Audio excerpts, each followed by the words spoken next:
Hey there, dating friends. Do you ever wish that you had a crystal ball so that you could predict whether or not the person that you are currently interested in right now or that you are dating right now could be in a long-term relationship with you? Well, you don't need a crystal ball. You actually can predict that. But the way to do that may not be what you think. So the crystal ball says whether or not that person has secure attachment. Secure attachment, what's that?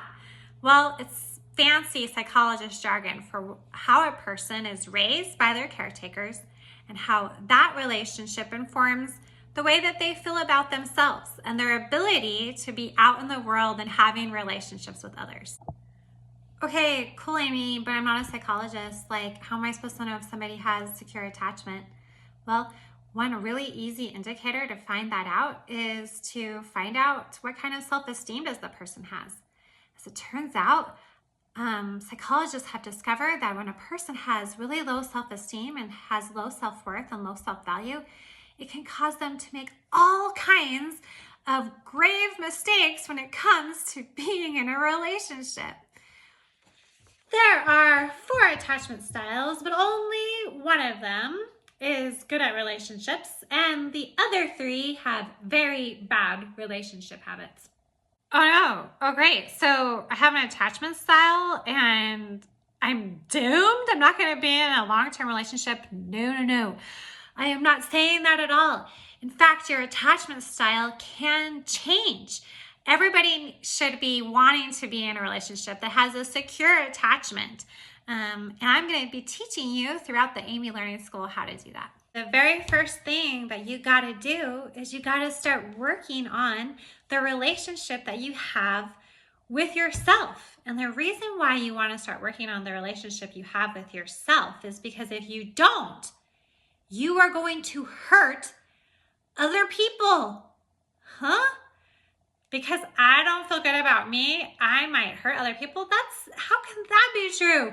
In fact, I care so much about other people, I worry about it all the time. And in fact, guess what? Sometimes I people please so much that I feel like I don't even care about myself.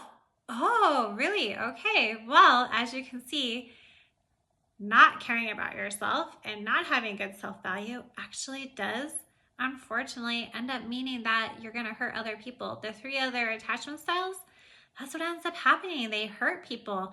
They don't mean to. And that's the whole problem, is you don't mean to. It's because the habits that are built into your system because you have a low self-esteem are in your subconscious. Beliefs that happen in your subconscious are in a loop. A never-ending loop. Some would say that sometimes they are even addictive. And this is the way that it works. So, you start off with a thought or a need. And you think to yourself, I need to have a relationship in my life. Everybody needs closeness. Nobody's an island. That's a human need that you have to have, right? So, you take action to be in a relationship. But somewhere along the way, you start to get nervous. Uh-oh. I don't feel good enough to be in this relationship. Even though there's nothing wrong with the relationship, you're just feeling like smothered by the idea that somebody could find out that you're not good enough. So then what do? You say, okay, I'm going to break off this relationship, even though it's a good one because I don't feel good enough.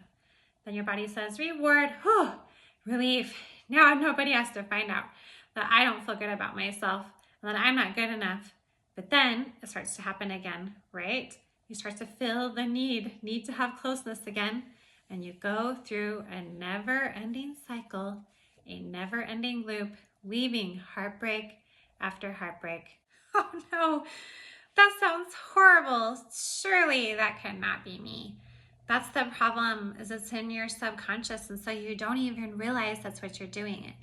Underneath everything that happened in your relationship was this underlying belief that you weren't good enough, that you couldn't meet people's needs, that you couldn't be who you wanted them to be. And so it made you slowly pull away and didn't allow you to really be present in the relationship.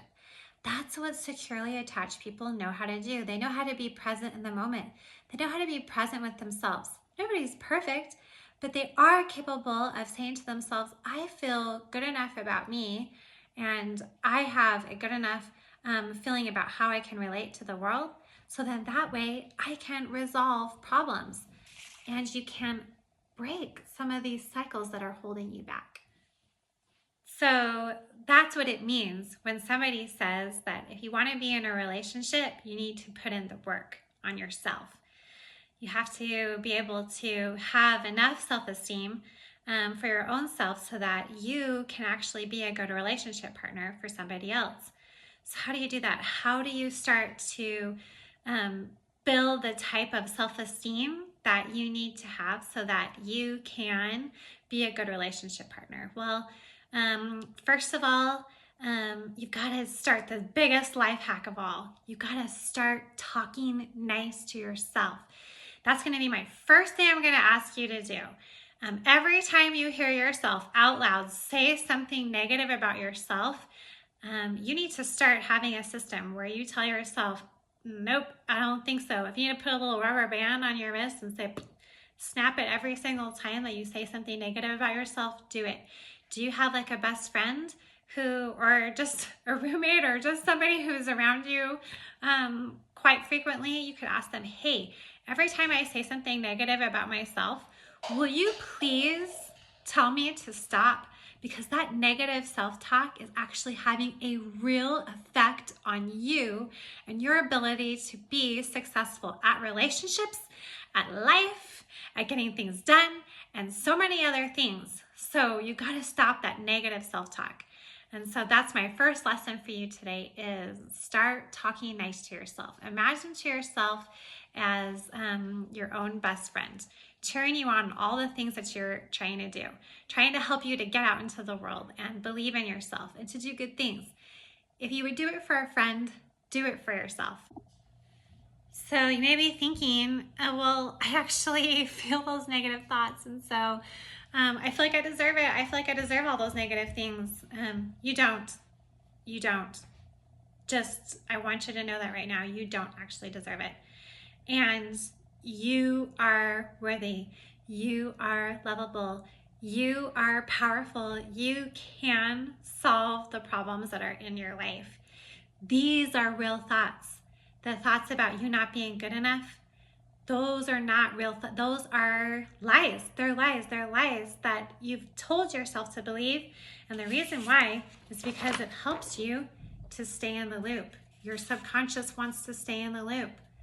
And we need to learn to start using our higher mind centers to shut it down. And that's where those lies are coming from, because it wants to stay in the loop. Don't stay in the loop, my friends. You are powerful. You are wonderful. You are capable. And you are going to find your person because you're awesome. All right. Love you, peeps.